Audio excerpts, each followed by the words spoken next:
Return of the Hobby Part 2. If you haven't watched my video, How Hobbies Can Save Your Sanity from April, it's like a useful precursor to the two that I'm doing now. But if you haven't watched it, don't sweat the small stuff, because I think you'll get the gist if you just follow along. Let's go for a walk. So how do we define hobbies? Well, a hobby is a pastime, and that can include sports. So stamp collecting is a hobby, football is a hobby, paragliding is a hobby, knitting is a hobby. So why do we take up hobbies? Well, there are loads of reasons. To fill empty time, to help mental health, to help physical health, to relax, to stimulate, to make income. There are as many reasons to take up hobbies as there are hobbies themselves. Hobbies are beneficial on so many ways. They can take us out of ourselves, take us out of our environments. Hobbies are great, but I honestly don't think it's quite as simple or as easy to take up hobbies as it was a generation ago. A generation ago, we had very little telly. In the UK, we probably had 3 channels that went off at 10 o'clock at night. There were no consoles, no laptops, no smartphones. There was absolutely nothing at all like that. So basically, without telly, we didn't have a telly till I was about 6 or 7 years old. So there was absolutely nothing. Everything as a pastime you had to create yourselves. There were games you could buy, basic games like Cluedo and Monopoly and things like that the family played at Christmas usually. But normally you had to create all your pastimes yourself. So yeah, I really do think it was a creative generation. We have things like pen pals. Can you remember? Anybody remember pen pals? Because before, it was so easy to just get in touch with somebody and FaceTime somebody from across the world, from the other side of the globe. We couldn't do that. All we had was the Royal Mail, or whatever it's called in your country. So you'd write a letter. When you were 8, 9 years old, you'd write a letter to some kid in another country. It was usually Europe, so I had pen pals in France and Germany and Switzerland and places like that. So you'd write and they'd send off your letter, and then you'd wait for weeks and weeks and weeks to get a letter back, and it would be absolutely fabulous. You'd look forward to this. And I can actually remember, I can picture in my mind's eye, in memory, opening envelopes. I can see it now, and the feeling of anticipation, the thrill, and seeing words written out in pen by somebody across the other side of the world or across the other side of Europe, with little gifts and little photo cards, pictures, things like that. And it was a great thrill, and I'm wondering whether we get the same thrill nowadays if everything is so accessible.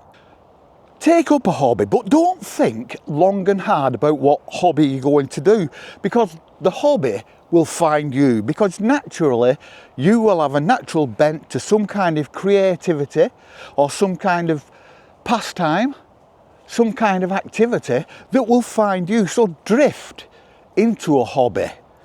I like using my hands, I like creativity, so I do a lot of, well, I don't do as much knitting as I used to, but I will probably pick up the needles again over the darker days. I like making music, so I have a little recording studio in the back bedroom, and I've got a Bandcamp channel, and it's just for the fun of it, and it takes up hours and hours, and it's creative hours, and it's not sitting in front of the television not particularly enjoying yourself, just watching the programmes for the sake of watching programmes. This is something you look forward to. I go upstairs in the back bedroom, I've got my handpan and all my percussion stuff and my electric cello and my electric violin and my keyboards and my looper and all my technology rubbish, and I look forward to it. And when I'm up there, I could stay up there all night. I have to force myself to stop. And then I create, and then I'm editing that on editing software and making music out of it and then uploading it to, and it's great. And all it is a hobby. So don't think long and hard. Don't think about doing a hobby because someone else does it. That's completely wrong, because hobbies are so incredibly personal that only you will know which one suits you, or which 10 suits you, or which 20 suits you, because you can have as many as you want. But think about taking one up, because they are great, and they are seen as slightly geeky. But what you're doing, if you think they're slightly geeky, what you're doing? Are you just pandering to the norm? Are you just thinking, well, I better say they're a bit geeky because everybody else says they're a bit geeky? If you're thinking like that, then you need to give your head a bit of a wobble, don't you? So pick a hobby to fit your own personality and your own pocket, because some of them can be quite expensive. I've always been into photography, and photography, by gum, now that can't half run away with your money. But just pick one. It will choose you. But think about it, especially now as the darker nights are coming in, the longer nights, the shorter days. When you sit there and you don't know what to do. So you might pick up a book, but it's a lot easier to just sit and watch on telly. It's all rubbish on telly. There's nothing worth watching on telly, believe me. It's crap.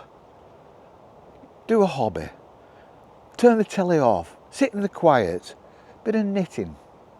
Bit of needlecraft. Watercolour, oils, anything, making jewellery. Go in the garage, get a heater going and fix your motorbike.